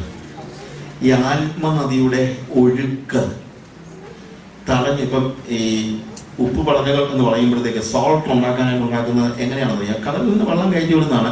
പക്ഷേ പിന്നീട് അതിലേക്ക് വേറെ ഒന്നും കടക്കാതെ അവരെന്ത് ചെയ്യുന്നുണ്ട്, ഒരു മതിലെല്ലാം പ്രൊഡ്യൂസ് ചെയ്യാൻ നമ്മളെന്താ പറയുന്നത്, വരമ്പ് കെട്ടി പിന്നെ വെള്ളം അങ്ങോട്ട് കയറ്റത്തില്ല. എക്സാക്ട്ലി ഇതാണ് ഏറ്റവും ശ്രദ്ധിക്കേണ്ട വാക്യം ഇതിനകത്ത്. പക്ഷെ നോർമലി നമ്മൾ ശ്രദ്ധിക്കാത്ത വാക്യമാണ്. ഹോളി സ്പിരിറ്റ് ലോകത്തിലേക്ക് ഒഴുകി ലോകത്തെ ശുദ്ധീകരിക്കുമ്പോൾ, ഹോളി സ്പിരിറ്റ് ഒരിക്കൽ ഒഴുകിയിരുന്നതായ സ്ഥലത്ത് പിന്നീട് അത് ഒഴുകാതെ വരമ്പ് കെട്ടി സൂക്ഷിക്കുന്ന, maybe you are inside the church, I am telling about പുറത്ത് സഭയ്ക്ക് പുറത്തുള്ള ലോകത്തെയും കൂടെ ശുദ്ധീകരിക്കുന്നതാണ് ഹോളി സ്പിരിറ്റ് എന്ന് പറയുന്നത്. ഹോളി സ്പിരിറ്റ് ഒഴുകി ചെല്ലുമ്പോഴത്തേക്ക് ഓടെ കിടക്കുന്നവൻ, കള്ളം കുടിച്ച് ഓടെ കിടക്കുന്നവൻ എണീറ്റ് അന്യവാദം പറയുന്നതാണ് പരിശുദ്ധാത്മാവ് എന്ന് പറയുന്നത്. കാര്യം അവനെ പോലും എന്ത് ചെയ്യുകയാണ്, ശുദ്ധീകരിക്കുകയാണ്. അതിനാണ് ഹോളി സ്പിരിറ്റ്. ഹോളി സ്പിരിറ്റ് ശുദ്ധീകരിക്കാൻ വേണ്ടി എല്ലാ പാപത്തിന്റെ ചേറ്റുകുഴിയിൽ കിടന്നവനെ ഒക്കെ വലിച്ചു പൊക്കി വീണ്ടെടുത്ത് അവനെ വിശുദ്ധനാക്കുന്നതിനാണ് ഹോളി സ്പിരിറ്റ്. പക്ഷെ ആ ഹോളി സ്പിരിറ്റ് സഭയ്ക്കുള്ളിലുള്ളവൻ തന്നെ ഉപ്പ് പറഞ്ഞ, ദാറ്റ് മീൻസ് വരമ്പ് കെട്ടി ഇതിനെ കയറിയിറങ്ങാൻ സമ്മതിച്ചില്ലെങ്കിൽ അത് സോൾട്ടിന് വേണ്ടി വീണ്ടും ശുദ്ധീകരണമില്ലാത്തവരായി തീരും. ഇത് നമുക്ക് സംഭവിക്കരുത്. ഇന്ന് നമുക്ക് പലപ്പോഴും പറ്റുന്നത് ആ പരിശുദ്ധാത്മാവിന്റെ കവിഞ്ഞൊഴുക്കിന്റെ സമയത്ത് വരമ്പ് കെട്ടി, ഹൃദയത്തിൽ വരമ്പ് കെട്ടി, അത് സുഖങ്ങളുടെ വരമ്പ് കെട്ടി, പണത്തിന്റെ വരമ്പ് കെട്ടി, അധികാരത്തിന്റെ വരമ്പ് കെട്ടി, പരിശുദ്ധാത്മാവിന് കയറിയിറങ്ങാൻ കഴിയാതെ വണ്ണം ഓരോ ലൗകിക മോഹങ്ങളുടെയും വരമ്പ് കെട്ടി അതിനകത്ത് ഒതുങ്ങി, എന്താണ്, when you are not allowing the Holy Spirit to go through you. എന്റെ മോഹങ്ങൾ, എന്തിനാണ് ഈ കാര്യങ്ങൾ, എന്തിനാണ് എന്റെ മോഹങ്ങളുടെ വരമ്പ് കെട്ടിക്കഴിഞ്ഞാൽ ഹോളി സ്പിരിറ്റ് അതിനകത്തേക്ക് കയറാൻ പറ്റില്ല. എന്റെ ലൗകിക ഇച്ഛകളുടെ വരമ്പ് കെട്ടിക്കഴിഞ്ഞാൽ ഹോളി സ്പിരിറ്റ് അതിനകത്തേക്ക് കടക്കാൻ പറ്റില്ല. പക്ഷെ എന്താ സംഭവിക്കുന്നത്, മാർഷി ലാൻഡ്, ചള്ള അല്ലെങ്കിൽ ചതുപ്പ് നിലമാക്കി തീർക്കുകയാണ്. ഒരു മനുഷ്യൻ അതിനകത്ത് വീണ് കഴിഞ്ഞാൽ എന്താണ്, he is going to die. ഒരു മനുഷ്യൻ വീണ് കഴിഞ്ഞാൽ ചത്തുപോകുന്ന മാർഷി ലാൻഡ് ആയിട്ട് അത് മാറിപ്പോകും. എന്ത് ചെയ്താൽ, വരമ്പ് കെട്ടിയാൽ. ഇന്ന് നമ്മളോട് ചോദിക്കാം, ഹോളി സ്പിരിറ്റിന് കയറി ഇറങ്ങാൻ തക്ക രീതിയിൽ എല്ലാ വരമ്പുകളും ഇടിച്ചു കളഞ്ഞിട്ട് വേണം നമ്മളിന്ന് പോകാനായിട്ട്. നമുക്ക് നമ്മുടെ കണ്ണുകളെ അടയ്ക്കാം ഒരു നിമിഷം.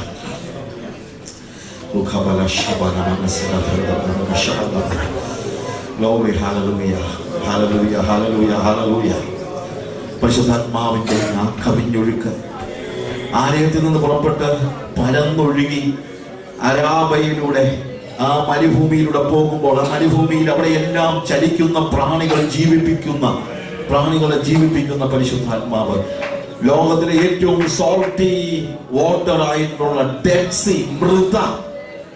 സീ, മരിക്കുന്ന മരണത്തിന്റെ കടലിനെ തന്നെ ജീവനുള്ള കടലാക്കി തീർക്കുന്ന പരിശുദ്ധാത്മാവ്. ഹല്ലേലൂയ.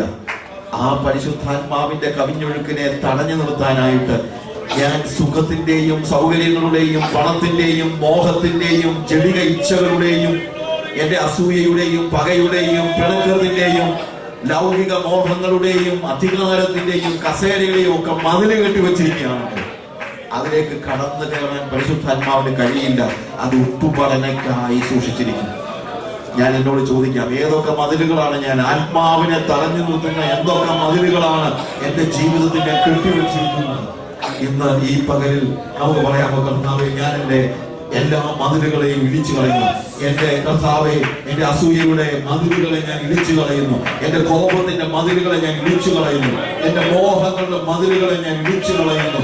കർത്താവെ, എല്ലാ വരമ്പുകളെ ഇടിച്ചു കളയുന്നു. കർത്താവെ, ആത്മാവിന്റെ പ്രവാഹത്തിന് കർത്താവെ എന്നെ ശുദ്ധീകരിക്കേണ്ടതിന് എന്നിലൂടെ നീ കവിഞ്ഞൊഴുകണമേ എന്ന് എത്ര പേര് പ്രാർത്ഥിക്കും? കരങ്ങളെ ഉയർത്തി കർത്താവെ, ഒരു വലിയ ശുദ്ധീകരണം എനിക്ക് ആവശ്യമാണ്.